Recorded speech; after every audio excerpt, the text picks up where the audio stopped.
Summer Series, Part 9. Hello and welcome to the Ignite Youth Podcast here at Wainfleet BIC Church, where we discuss life through the lens of our Anabaptist roots. My name's Julie Adams and I'm joined by our intern, Emerson Marr. Hello, thanks for having me. Yeah, glad to be together on the podcast. Whoops. If I don't make a mess here. Already trashing the place. Yeah, I know. Just started. Well, we're off to a good start as usual. Yeah. Wow. Anyway, It's great. it's usually Wes that, makes the causes mess. trouble, Yeah. and now it's me. Someone's got to do it. Somebody Someone's got has to do to, it. of course. All right. Well, we are responding to questions through the summer, questions that the leaders have come up with, that the youth have come up with, and that Emerson himself has come up with. Yes. So, what are we talking about today? Well, today is a question that I kind of picked out. Mm-hmm. I mean, I'm sure people have struggled with this before, but we are talking about a silent God. Specifically, the question I made was, when I pray to God, I don't hear anything back. How do I build a relationship with a silent God? Yeah. And, I picked this one because I'm sure everybody has kind of struggled with this at least one time in their life. Absolutely. Probably many more times than that. I know I have at least. Mm-hmm. So I figured we could just shine some light on it and hopefully help answer some of the youth questions. Great about idea. It. Yeah. I think we're told as Christians, and we learn in church, to ask God. Mm-hmm. Always ask Him. Yes. And you're right. How do we find out? Mm-hmm. How do we hear Him? How do we? Yeah. So to kind of answer this question, if you look into the Bible, specifically 1 Kings, we can see the story of Elijah, and he's kind of alone. He's just watched a whole bunch of his friends get murdered, right? Yeah. And he fled, he ran away, and now he's kind of alone on this mountain, and he just he doesn't hear the Lord at all. He thinks that the Lord has abandoned him. Yep. And he says, and I think it's 1 Kings 19:10, it says, so he said, I have been very zealous for the Lord God of hosts, for the children of Israel have forsaken your covenant, torn down your altars, and killed your prophets with the sword. I alone am left, and they seek to take my life. So Elijah's afraid that he's going to get murdered as well, right? He's hiding, and he's super afraid, and then it goes on to say that he can't hear God. He thinks that God's voice isn't with him, and he thinks that God isn't with him, and he's alone. He's completely isolated on this mountain. And then an angel comes down in verse 11. I kind of stands on the mountain with him and talks to him, and just kind of stays with Elijah through that through that period. So, but Elijah still thinks at the time that God has kind of left him. The angel's there with him, but he doesn't think God is there. He can't hear God. He doesn't see any evidence of God being there. So Elijah's kind of dealing with this silent God, right? Mm-hmm. Which is, something we've all gone through. But Elijah's experiencing it right now. And as he's up on that mountain, he's afraid. He's worried. He thinks he's completely alone. The angel it's talking to him, trying to help him out, but Elijah's just not listening. Mm-hmm. And then in verses 12 and 13, the angel kind of tells him to just kind of wait and go through all of these trials or whatever, and then the God will come and talk to him and make himself known.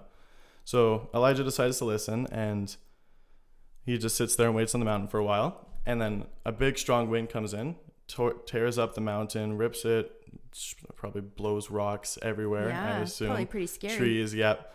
And Elijah waits after that storm, and there's still no sign of the Lord.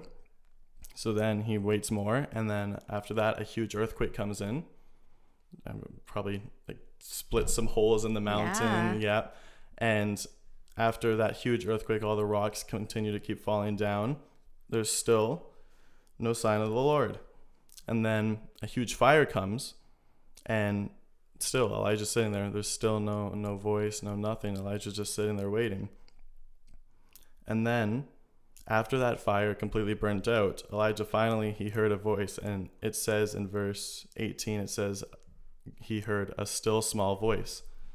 And then it says, I have reserved 7,000 Israel's, all whose knees have not bowed down to Baal, and every mouth that has not kissed him.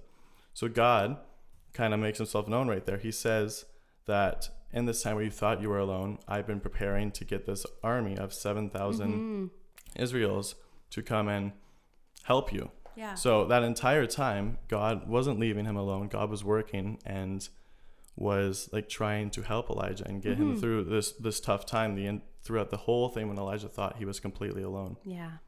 And that's just like one cool story about a silent God. So it just tells you that God is never actually silent. Well, I think, and I've heard it said, maybe you've heard this before, but our feelings aren't truths.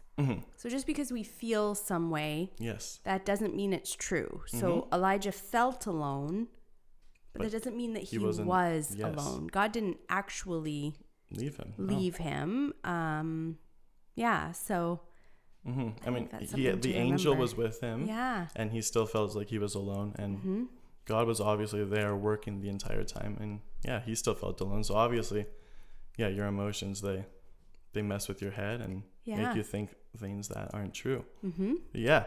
So that's like how to answer the first part of the question. God is never like truly silent. He's always working. He's always trying to help, do whatever he can, even if you think he isn't talking to you. Yeah. But the second part of this question is like, how can we kind of deal with that if we think God is being silent? Like, how can we kind of work with that, you know?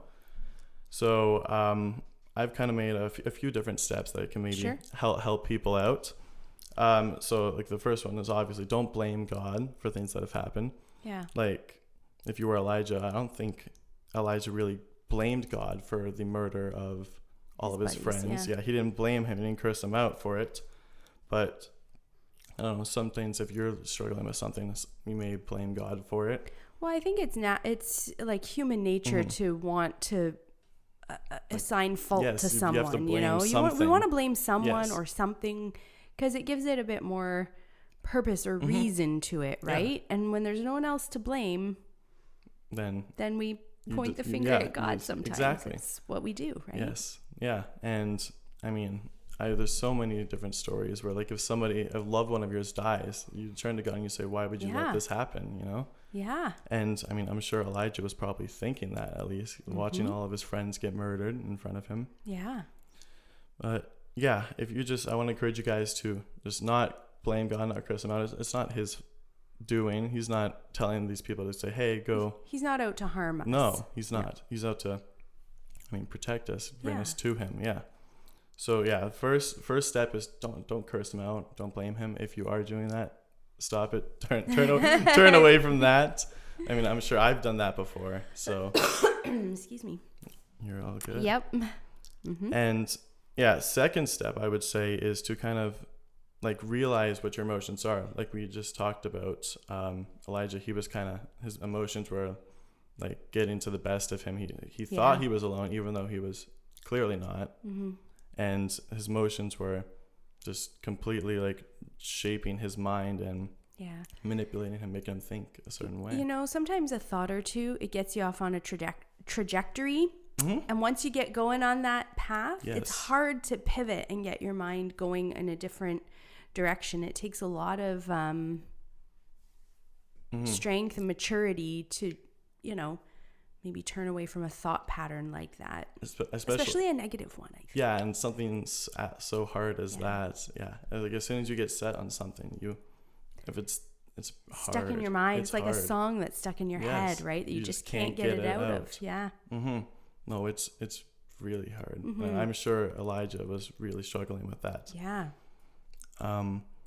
Yeah, and then the third step I have would be to kind of like talk with God, like start praying to him, try and communicate with him and tell him the whole truth of what's been going on. Like if you are really, really struggling with something, just tell God what you're feeling. Tell him that you may be angry at him or at somebody else. And I don't know, you just explain to him your feelings. And like, cause when you're praying to God, it's more like a communication. You're like talking to him. You're not just like It's not a monologue. No, you're it's not like supposed to be more of a dialogue. Yes, you're supposed to. It's like you're supposed to be talking to him. Yes. Yeah. And if you're being honest with him, he'll help you out more, and he'll like realize your pain, and he'll try and take that pain away. Yep. And fourth step, I guess, I just encourage you guys just to keep talking to him. It may not happen right away. Like with Elijah, he had to go through huge winds, an earthquake, and a fire before he heard God's voice. So, and I'm sure he was praying that entire time. Like it's not gonna be instant. You're gonna have to work a little bit for it, and there may be some trials like massive winds or earthquakes or huge fires in the way. But and I think too, you had mentioned something before that sometimes God talks in mysterious ways. So we might not hear that still small voice. It might come from maybe a youth leader, or maybe there's a different way that God talks. It's not like you may, well, probably may not hear God audibly. You may not, That's just the truth of it, right? You may not hear God audibly. He doesn't often choose to speak to us that way. So I think maybe adjusting our expectation of what God's voice sounds like and is a good... you don't just want to open up your ears to be able to hear him, but you got to open up your eyes as well to be able to see. Like, I don't know, one example I can think of is one time I was really not feeling like reading my Bible.